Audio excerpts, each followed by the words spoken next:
There's a code of silence that we don't dare speak. There's a wall between us in a river so deep. We keep pretending that there's nothing wrong. There's a code of silence and it can't go on.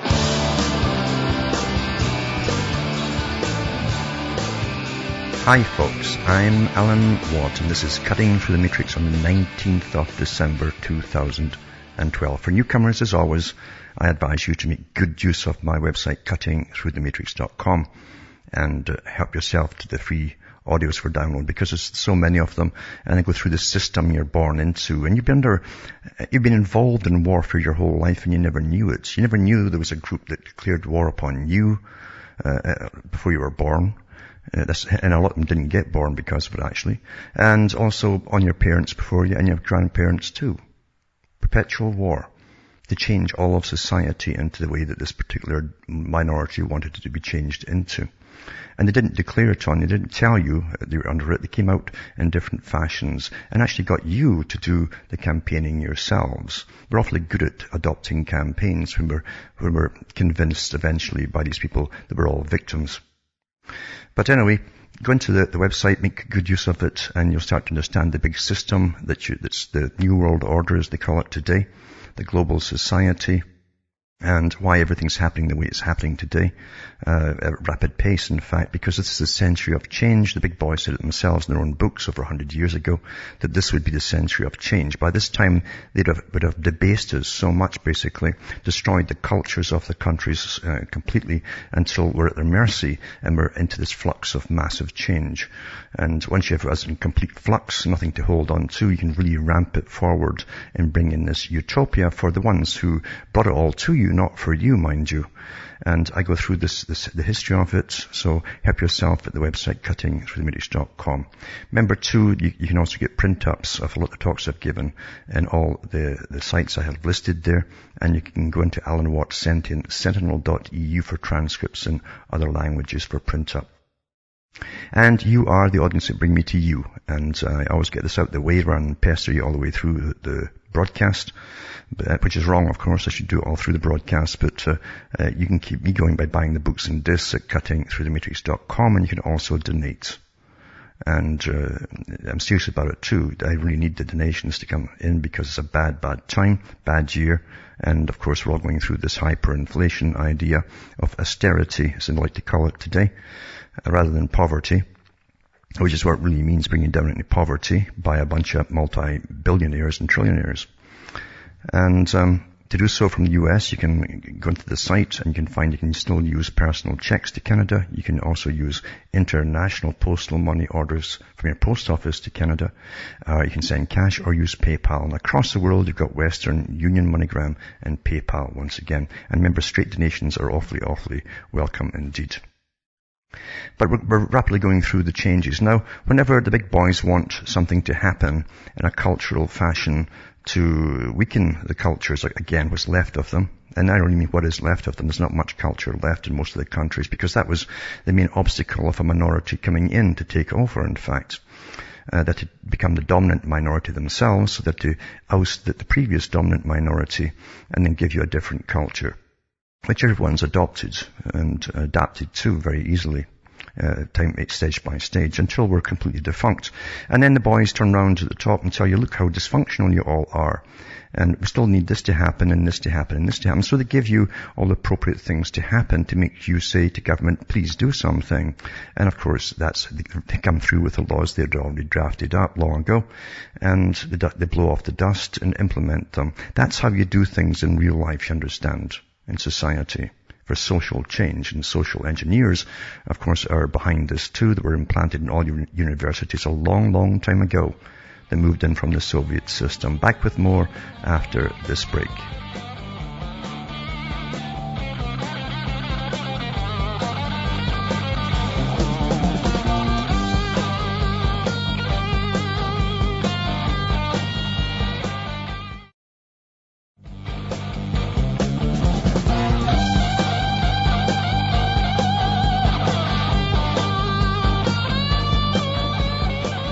Hi folks, I'm back. We're cutting through the matrix. Now, I've mentioned that the big boys have lots of plans for us, and of course they've implemented them all your lives, and you've adapted to each stage of upgrading your own way of looking at life or behavior modification, and you didn't even know it because everyone was adapting at the same time, because you're living in such a scientifically controlled system, plus all the media is owned by the same people basically. And you think you've got lots of various news articles to read, but it's all from the same sources. And believe you me, it's all connected together. Nothing gets out there that you're not supposed to think about or know about. That's exactly what Brzezinski talked about many years ago in one of his books in the 1970s, that eventually the public won't be able to think or talk about anything the following day. All they can talk about is the previous night's news. And that's what you're given, all your trivia, etc. And also, you see things at face value, that like a picture is worth a 1,000 words, as they say. And if you go back to even the polio scams that were going on to get the vaccines through, they kept showing you the same boy in the iron lung. It was just the same boy in an iron lung. It looked horrific, and of course it terrified everybody. Did a great job of getting everyone injected with polio vaccine, which they admitted afterwards, and Salk himself said it too. And I've even put the old clips up of him talking about it. He knew those cancer viruses amongst it, you know. And he thought it outweighed all the risks and all the rest of it, getting polio vaccination. But anyway, we've been tampered with our whole lives long. So they give you things like that. Same with the mad cow disease in Britain. When they wiped out pretty well all the livestock of Britain, all the animals were slaughtered. Had pyramids of burning cattle and pigs and everything in Britain, all over the media. Look it all up and see it. Horrific. Because they kept showing you one clip of one cow going across a farmyard and dragging its back legs. Now, you can get the same effect by a local anesthetic into the spine. But just the one cow, for all that time they went back to the one cow. Months it lasted, one cow. And that's how things are done in this world. And remember, too, that ties in, and it almost worked in Britain, because the people for a little while became primarily vegetarian. And that's exactly what all the big boys and the New Agers and the Greenies have been talking about, creating a vegetarian world. Alvin Toffler has it in his book, The Third Wave, and Newt Gingrich has been promoting that. He says, we shall create a vegetarian world. And it must be so. He didn't say why it must be so, but he said it. Nonetheless, nowadays, of course, they say that it takes, so much field acreage and so on to grow that feed for the cattle, etc., and all that kind of stuff. They even go after your pets and say, do you know how much it costs to feed your pets? They're very ruthless in this scientific dictatorship, you understand. But what I'm saying is they give you the events, and then they give you a collective punishment. Same with the bank crashes. They kept talking about bringing the world into austerity in academia. And bingo, the banks crash on cue. They knew for years they were going to crash it. And they kept at it to the end, knowing they were all going to get bailed out, by the way. They had lots of meetings amongst themselves, knowing they were going to get bailed out. But it was necessary to bring in this new term called austerity. Worldwide. And the United Nations, of course, is involved with all of this conology as well. But you find the people who came in and taught you your social sciences, as I say, they all came in the 1930s. They flooded in from different countries across what were the communist blocs and so on, and the German blocs. And a lot of them got false IDs and false credentials. They were basically communists, and they were given jobs right into universities across Britain, Europe, and the US without question. And then they started their move to change and destroy the present existing cultures of the dominant minority at the top, obviously. And then they took over. So they always create the thing to happen and then give you the answer, which is always collective punishment. That's the guise of it, at least, to get what they want. Now, the United Nations and all the big boys and these radicals, these people who radicalize societies, that's what they do when they come in. They radicalize them. Through universities primarily, and again through the media which they own. They go after things like abortion, and it's like mandatory to get abortion in all countries. It was strange even reading a lot of the communist history, where the father of Armand Hammer, who changed the name to be the Arm and Hammer of communism, he was a backstreet abortionist, the father. An absolute communist that came into the US and was performing it there. He was caught a few times. He had no credentials whatsoever. And it was a particular reason he gave for doing it, it wasn't for women, it was to stop tyrants rising. Unwanted children, they claimed, were tyrants. They ended up going for this particular group. And even Morgenthaler, that brought in abortion in Canada, I couldn't believe it when he said on television that he was doing the world a great favor. It was sort of God's work. Because otherwise these unwanted children would become another Hitler. That's what he said. No kidding. So it's a very real. Now the Frankfurt School also went on that same kick for a long, long time in all of their writings, that all the peoples they came into, all the countries they moved into, were technically insane. And they'd have to get lifelong psychological evaluations. That's when they come out of these shootings, by the way, as well. They're already doing it in Scotland. They didn't have the shootings. And across parts of Europe as well. Sarkozy was heavily involved in this particular project. Now, getting back to Ireland, it says Ireland is to legalise abortion. And remember, Ireland has a constitution, just like the US has got its own constitution. And it says when the mother's life is at a risk, including when she is suicidal, in a historic move expected to spark a major battle with the Roman Catholic Church. Well, if you understand history, the Roman Catholic Church was the only people who watched this people who moved into countries, and what they did, they kept a record of it all. And in fact, the Catholic Church became the main enemy of this particular group. And it says here that Ireland's cabinet took the decision Tuesday following a huge public outcry over the death of Savita Halapanevar, a pregnant woman in October who died after her repeated requests for an abortion were refused while she was suffering a miscarriage. The Irish government has decided to repeal legislation that makes abortion a criminal act and to introduce regulations setting out when doctors can perform an abortion when a woman's life is regarded as being at risk, including by suicide. Dr. James Riley, the Irish Health Minister, said that the government was aware of the controversy surrounding abortion. He said, I know that most people have personal views on the matter. However, the government is committed to ensuring the safety of pregnant women. So here you have, it doesn't matter your personal views or your cultural views. He says the government's committed to ensure the safety. This safety thing is the key they use with everything. Safety. They can take you over in totalitarian systems like the US under the guise of safety, right? And there's no safety when governments are totalitarian, believe you me. But if pregnant women in Ireland is maintained and strengthened, we must fulfill our duty of care towards them, he said. This is caring now, is just to abort children. Right? And which means as well as throwing your constitution out down the toilet. Because this is what they're doing. That's the first one. And go, what's next? Well, we know what's next. It's the same as every other country, as you all know. Special rights and all the rest of it and so on.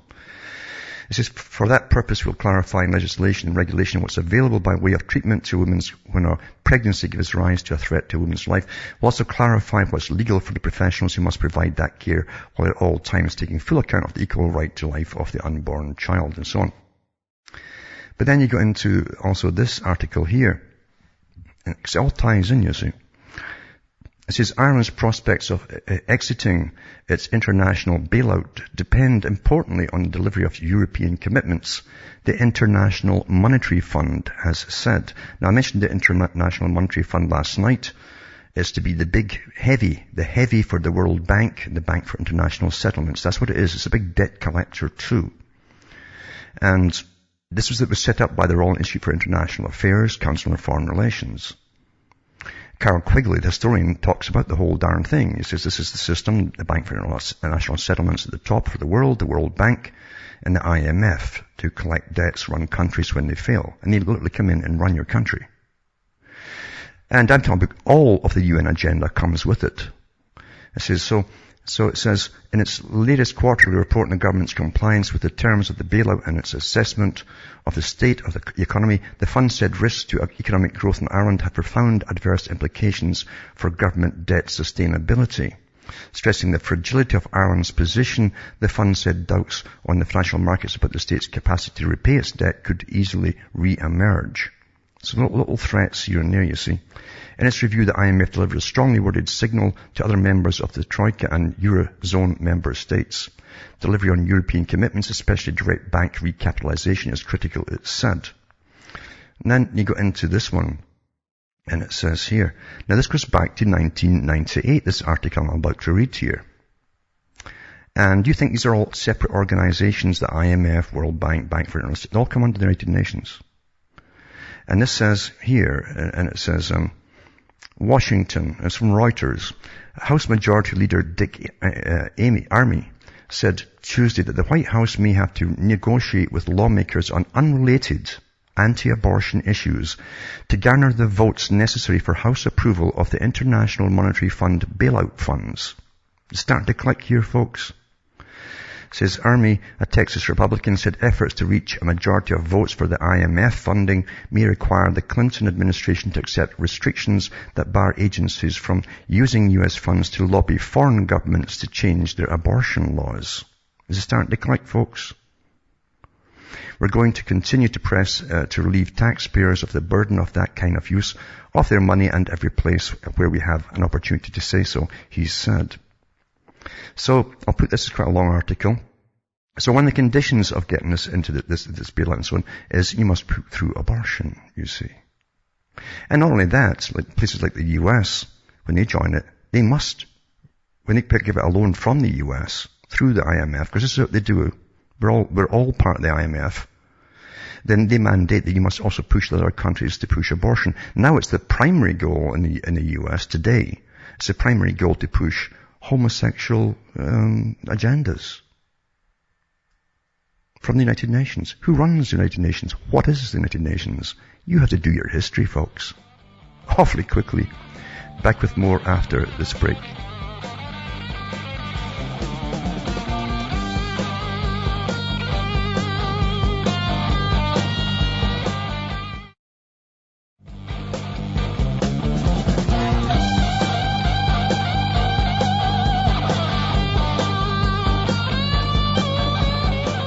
Hi, folks. We're cutting through the matrix and still in Ireland. It's amazing how certain quarters keep attacking Ireland because they're kind of holdouts in many ways to the dominant minority that now rules pretty well the world. But it says here, this is from the Israeli embassy in Ireland. This is a post they put up. It says Israel's diplomatic corps finds itself in hot water after posting an inflammatory message on an official Facebook page. Although the message has now been deleted, this is not the first time Israel has used social media to post controversial views. That's putting it mildly.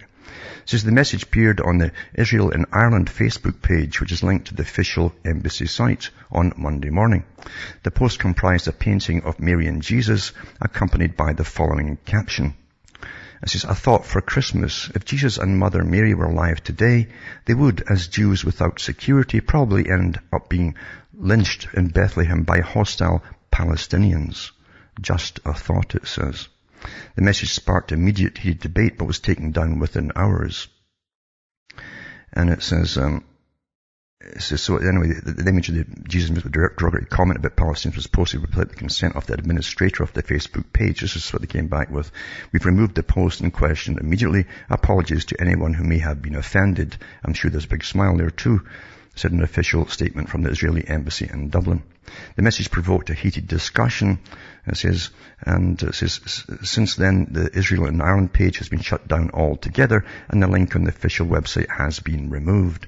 It's not the first time the account, which is updated by unnamed embassy staff, broadcast strong opinions. Actually, it's giving you the finger, folks. I mean, because it's well known about the particular religion that's particularly hated. It says, it previously claimed that Palestinian children play how to launch a missile in order to hit innocent Israeli children, women and men. The apple does not fall far from the tree. And that pro-Palestinianism is often just a politically correct cover for anti-Semitism. That's what it says, the post. Although a popular tourist destination for Israelis, Ireland has a tempestuous relationship with Israel.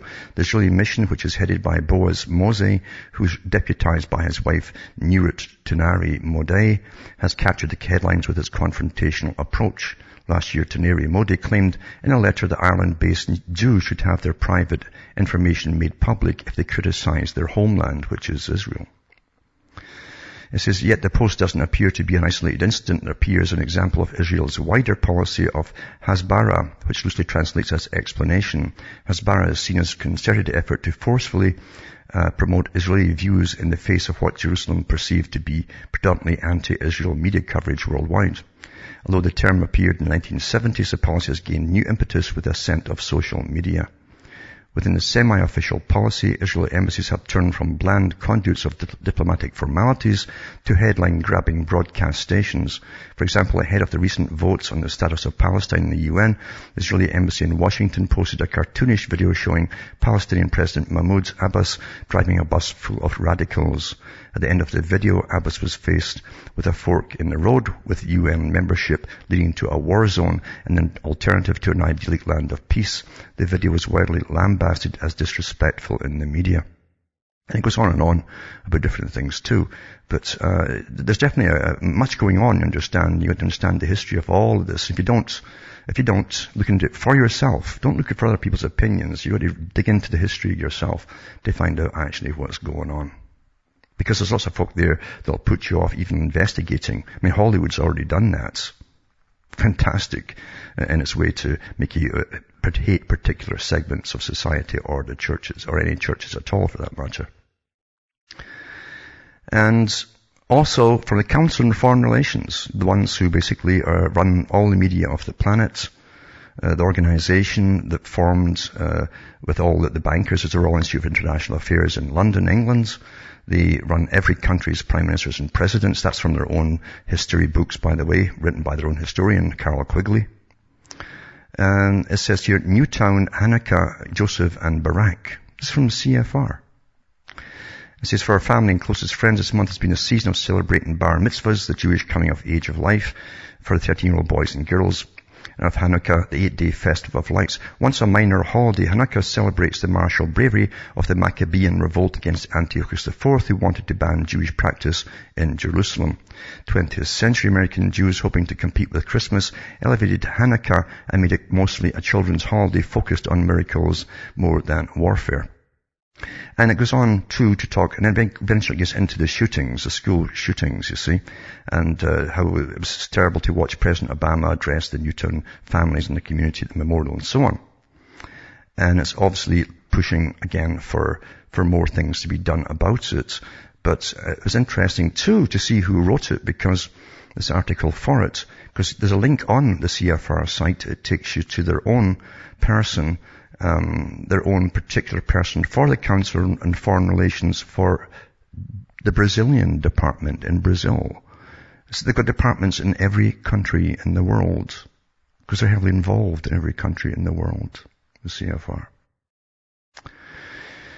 And, of course, we have the White House. It says, ready's gun control plan as more children are laid to rest. And it says, the White House revealed the first steps of a gun control plan Wednesday as the United States grieve for victims. President Barack Obama's initiative addressed national outrage over the shootings in Connecticut, which prompted longtime gun rights supporters to reconsider their positions in a major private equity to put its gun-making businesses up for sale. And that was a terror bus I mentioned yesterday. And it's interesting who owned it. He also lived in Newtown, by the way. I might put a link up tonight about that. Back with more after this break.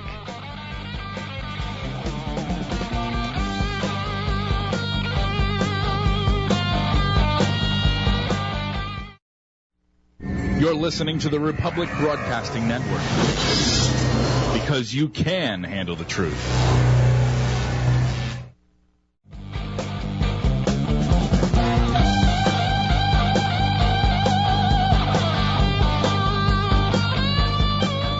Hi folks, I am back. We're cutting through the matrix and reading an article, one of the many articles. I'll put them all up tonight I have on the shootings and so on. But it's to do with President Obama and also talking about Joe Biden and so on. It's to lead an effort to craft policies to reduce gun violence, and specific steps Biden recommends would be unveiled in Obama's State of the Union address, which is typically given towards the end of January, but Obama indicated some priorities. He said, we're going to need making access to mental health at least as easy as to access a gun, he said. Now, and also too, Biden mentioned it earlier in this article to do with basically mental states and so on. I bet you see, I know what they're going to do. They want this particular group that runs the world, put this into even the United Nations a long, long time ago. And again, through the Frankfurt School and all the other organizations that joined them, to do with testing every citizen's mental health. And I mentioned before, they're already doing it in Scotland from birth and through their teenage years as well, but now it's in the adulthood as well. They want everyone tested on an ongoing basis for readjustment, you understand. If you're not PC and your latest update didn't take because you questioned it, they'll make sure that you eventually are fixed properly, the same as they did in the old Soviet Union. And there's a big connection between the old Soviet Union and those who rule it and those who fled out of it and now run everything else. Big connection, folks. So I'll put this up tonight too, because mental health is going to be a big, big part of all of this that's going to come out of these laws, guarantee you. That's been after this for a long time, and now they have their excuse. And the whole story stinks like all the other stories of these kind of mass shootings, stinks to high heaven. Nothing makes sense. I mean, one of the stories that came out from mainstream said that inside the school it was riddled with these 223 bullets and there was empty cartridges everywhere. And yet the same story says he was found with 2 pistols, not the rifle that fired these 223 bullets, and they found the rifle in his trunk of his car. Well, who was doing all the shooting, the 223 bullets? Just simple things like that. It's always the same. Always the same.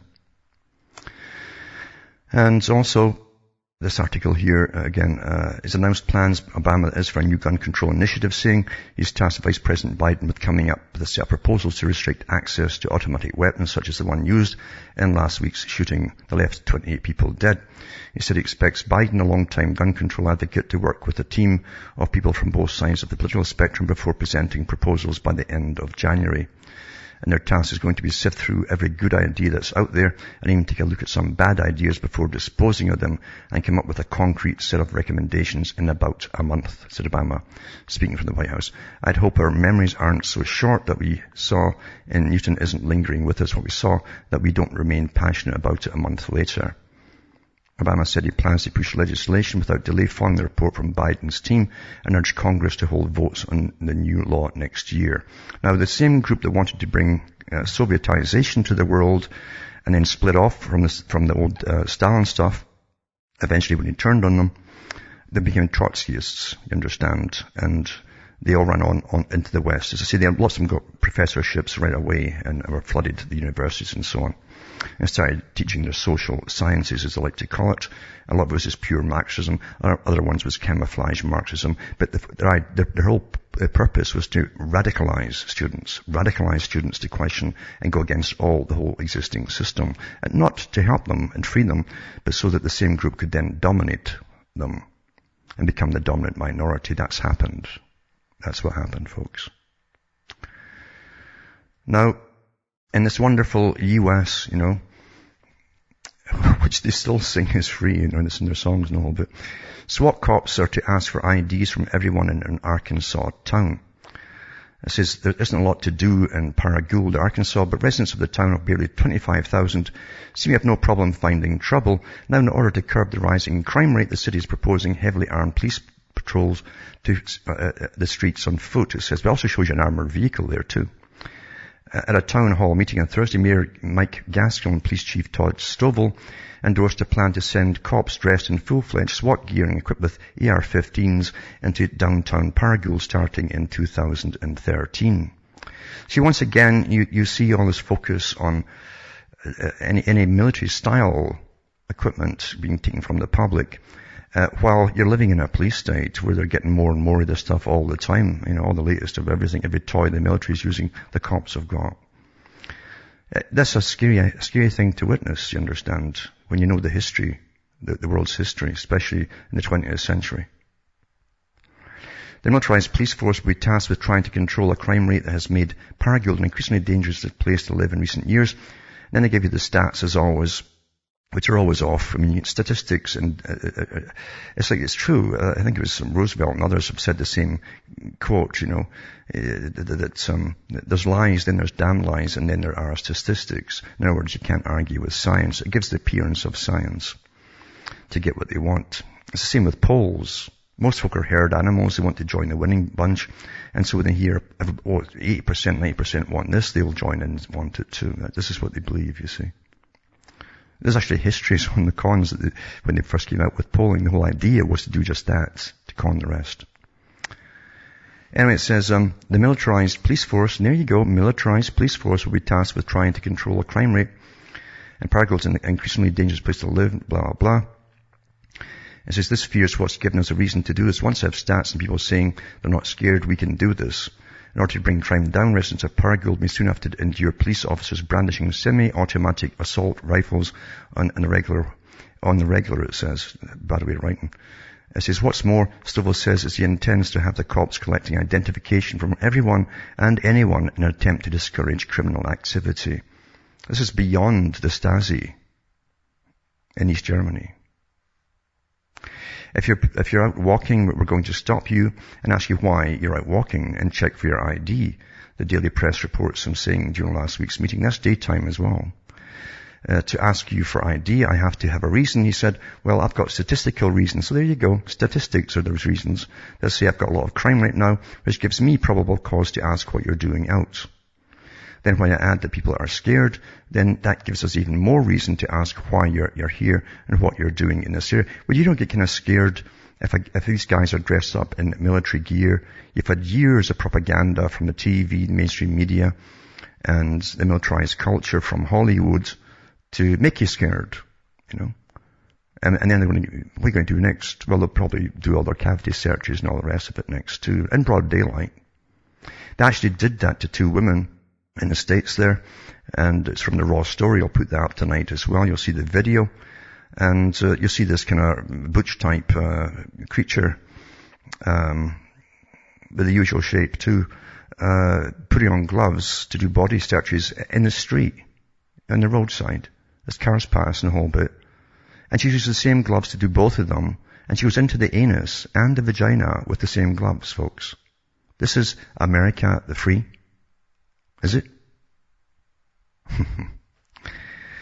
Soon after the Paraguay Daily Press picked up the story, news of the small town's efforts to enforce martial law began making headlines outside of Arkansas. On Sunday, Stovall authorized an explanation on the Paraguay Police Department website to clarify how exactly the proposed street crimes unit will interact with citizens. It says most often this identification process will be nothing more than making contact with a subject. You're subjects now, you see. Kind of like the British subjects under the Queen. Handing them a business card and asking if they live in the area and if there's anything we can do for them. They're standing there with, bayonets and assault rifles and a whole bit. What can you do for them? You open this tin can for me, please. I've lost my can opener. During hours in which crime seems to be more prevalent, however, Chief Stovall says our process will become more stringent. We'll be asking for picture identification. We'll be ascertaining where the subject lives and what they are doing in the area. We'll be keeping a record of those we contact. He adds that the program will not violate the constitutional rights of Paraguay's citizens, claiming once we have an area that shows a high crime rate or a high call volume, it's our duty and obligation to find out why this is occurring and what we can do to prevent the trend from continuing. Therefore, identifying subjects in those problem areas help us to solve crimes and hopefully to prevent future crimes. So, there you go, folks. Yep. There you go. And as I said, the 2 women sued Texas troopers for illegal roadside cavity search. And it says, a federal lawsuit filed by 2 Irving women claimed that the Texas state troopers humiliated them by performing illegal cavity searches on the side of the road after a cigarette butt was thrown out of the car window. The state trooper, David Farrell, called in a female trooper, to perform cavity searches of Angel Dobbs, 38, and her 24-year-old niece, Ashley Dobbs, because he said that he smelled marijuana and the women were acting weird. Well, folk get kind of weird when you're pulled over today with cops who can taser you or just shoot you. Angel Dobbs recalled that the female trooper, Kelly Hellison, asked for her permission to perform the search and then told her to shut up and just listen. Dashcam video shows Hellison searching the anuses and vaginas of both women with the same latex gloves. Didn't change them or anything for either women or between the anus and the vagina, in full view of other passing cars. At this point, I'm in clear shock. Can't even believe it's happening, says Angel Dobbs, and so on. So, she says it's because someone's a daily smoker in that car. You can attribute to that. The trooper can be heard telling Angel Dobbs. So if you're a smoker, that's what they're going to do to you now. That's good enough. It's because someone's a daily smoker in that car. And that's just a crime today. even though it's legal to buy smokes, although they don't want you to smoke. Yep. God bless America, eh? The land of the free and all that. Now, we know too that Monsanto and all the big boys are taking over all of basically the farms. The New World Order will only have international corporations running your whole food supply. It's pretty well there. Just like international corporations put out all the small grocery stores. They also put out all your hardware stores and everything else. Give you Walmarts and Home Depots and all these things. And same thing with your farms.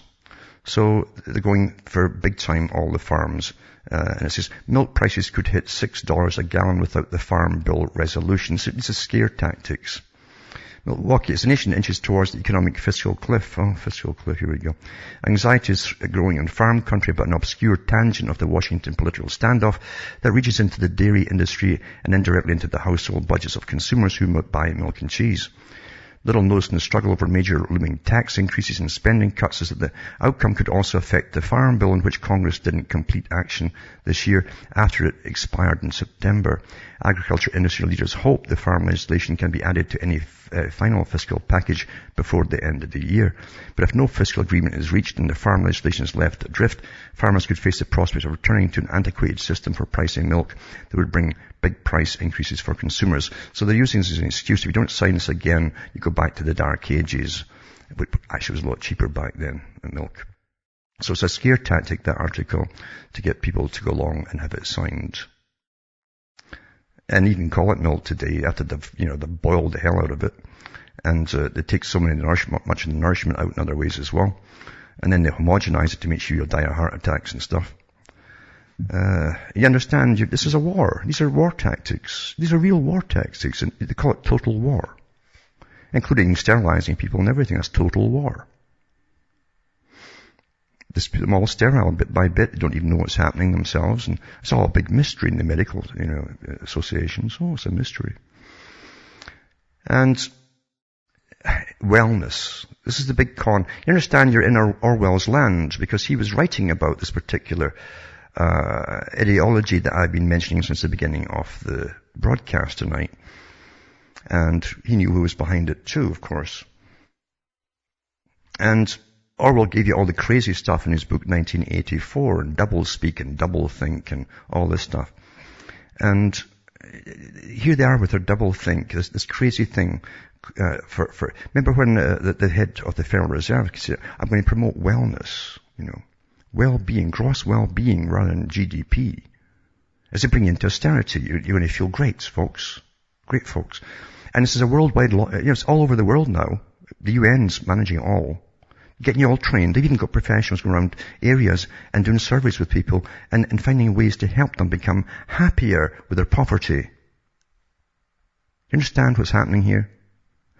Australia's largest not-for-profit private health insurer, HCF, has launched its new generation wellness portal, coinciding with a new survey commissioned by the company, which says Australians have become more proactive in managing their health. And I've mentioned a similar one before. So the commission Pure Profile to undertake a survey of more than 1,000 people to coincide with the relaunch of its web-based service, My Health Guardian, with key enhancements to help members to improve their health and well-being. Now there's another article here about it too. It's all getting taught through the schools worldwide. Didn't just happen by itself. You understand, you're run by massive organizations, intricate organizations, right down to the tiniest detail on every aspect of life, folks. You don't have governments. You really don't. There is a super government. It's been here for a long time. It says inside school research. It says child well-being up in spite. Oh, it's really Orwell in here. In spite of greater poverty, the index shows. It's working. It's working, see? Choco rations is up. And it says America's children and their families are showing greater resilience and support in the face of rising poverty. That's now wiped out the historic financial gains of the 1990s, according to the Foundation for Child Development's annual Child Wellbeing Index. Isn't that wonderful? We should all cheer that one. Are you all happy? You're going to celebrate their happiness and their wellness? Because what's we're supposed to do nowadays is celebrate everybody else's strange things. You know, the New York City-based group announced this morning that overall child well-being is up more than 5%. See, it's back to percentages. Just straight out of Orwell. You got to read the book and actually see the movies. Orwell's 1984. It's all done by statistics and stuff too. All through the movie, you hear the voice in the background shouting out these fake statistics. It says, it began a generation ago in 1975, it says. The index is a composite of 28 indicators of both children's environmental and economic environments and their own behaviors. Or any behaviorism again, you see. This year, those environmental factors continue to be a hurdle rather than a lift for children, according to Deborah A. Phillips, the Foundation's president. The group's family economic well-being indicators have fallen in the past decade, including rising poverty, falling median income, and less secure parental employment, all show to be associated with higher chronic stress on children and families. By God, what would we do without experts, eh? Huh? It's on a massive salary, probably a couple of million a year. From 2001 to 2011, the percentage of children living in families below the poverty line has increased from 15.6% to 21.4%. A third of this increase in child poverty occurred between 2001 and 2007, before the most recent, I will add, bank crash on cue, recession. They don't call it depressions anymore. You can't have depression when you've got gross well-being, you know. Since when we've had recessions, you do see steeper increases in child poverty for sure, but I think what's showing up is a much more fundamental failure of our social policies that guarantee children will not grow up in poverty, Phillips said. We've wiped out economic gains in the past 35 years. But it doesn't matter. Gross well-being in children is up because of the electronic toys are getting cheaper. Back with more after this.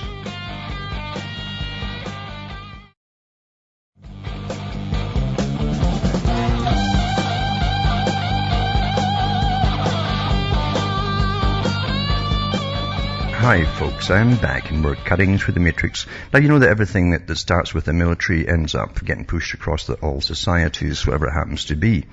And especially to do with warfare techniques, since there are people who are at war with all of us, because we're all crazy apparently.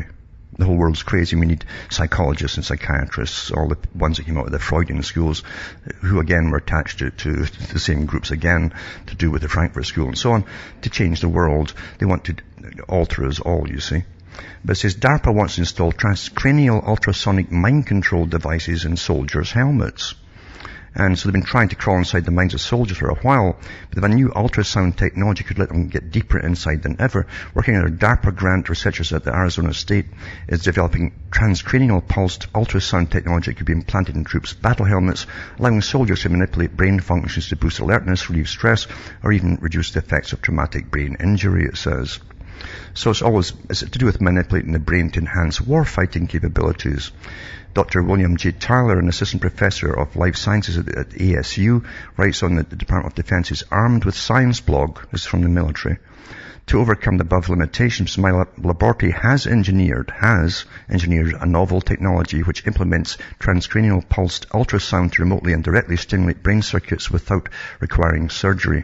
Further, we have shown this ultrasonic neuromodulation approach confers a spatial resolution approximately 5 times greater than TMS and can exert its effects upon subcortical brain circuits deep within the brain. And you think they can't control people, folks? This has all been done from distances before. The same technology. Same technology. And then again, I'll put up this one here. The United States General gives testimony on radio frequency weapons. And it's General Robert L. Schweitzer. He gives a talk on radio frequency weapons. I'll put that up tonight too. And it shows you all the different names of the different types I've got at the bottom of this particular website. But they've got all this stuff out. They've had it for years and years and years. They've tested it on the general public. And they can have amazing consequences on the public, believe you me. No one's immune to them pretty well. If it's trained on you, you aren't immune to it. And it goes way, way back 100 years, this kind of technology. Tesla was into ways to knock out whole cities and put them unconscious, and of course it would actually kill you as well. But I mean, they do have these so-called non-lethal, which can be turned up to be lethal weapons, and it's been out for a long, long time. They can actually target individuals as well. And they have been testing it out in the publics elsewhere, in different countries. All countries have been testing it out, actually, by the military. They never tell the public, but, do you mind being a volunteer? Just actually do it and watch your behavior. Maybe they can make you do anything at all. And then what happens? You take the can. Who's going to believe you? Then, of course, everybody who knows will say, geez, it was such a nice person. Can't imagine him ever doing anything like that. Which would probably be the truth. Left to themselves, it wouldn't have happened at all. You live in a very scientifically controlled world, folks. And nothing on any large scale, any scale like this, happens by coincidence. Even these shootings are planned like a military-style exercise, with incredible precision, with all the loose ends that just don't make any sense at all. And even in that late Batman movie, The Dark Knights, it's true enough. It's in the movie. They have a map there. The target site is Sandy Hook. And on a building, there's Aurora and neon lights in that movie. Hollywood isn't part of this, is it? With all its predictive programming? Or triggering, perhaps? From Hamish myself from Ontario, Canada, it's good night. May your God or your gods go with you.